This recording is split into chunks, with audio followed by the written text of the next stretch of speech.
Има един танц, стар колкото човека. И една българка, която го танцува по света. Шамс. Винаги ме е привличало ориенталското. Харесвала съм го още от малка с приказките от 1001 нощ. Съм мечтаяла за всичките тия принцеси, за всички тия красоти, танци и така нататък. За да сбъдне мечтата си, Шамс заминава за Италия. Учи се на така наречения бели денс в страни като Турция, Тунис и Египет. После създава своя собствена танцова школа в Милано.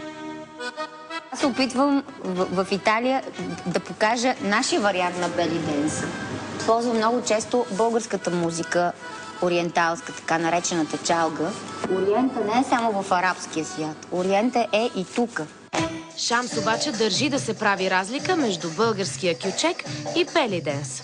Нашия кючек, елементарният, който масовото от публиката се танцува, е на едно равнище.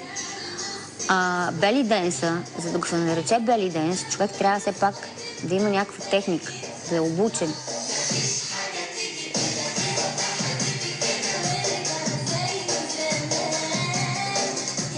Най-древните информации за този танц са още при шумерските култури.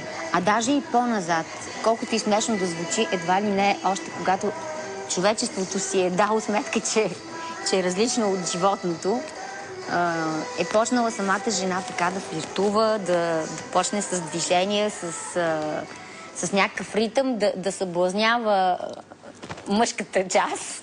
В своя стил Шамс преплита елементи от арабския бели денс, типичния турски танц, дори от гимнастиката и още нещо.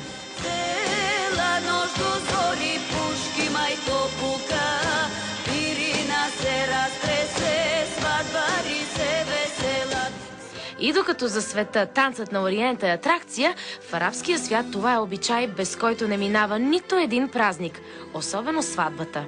Има обичай накрая младоженек и булката да си сложат ръцете тук на коремчето, дето като играе прави така.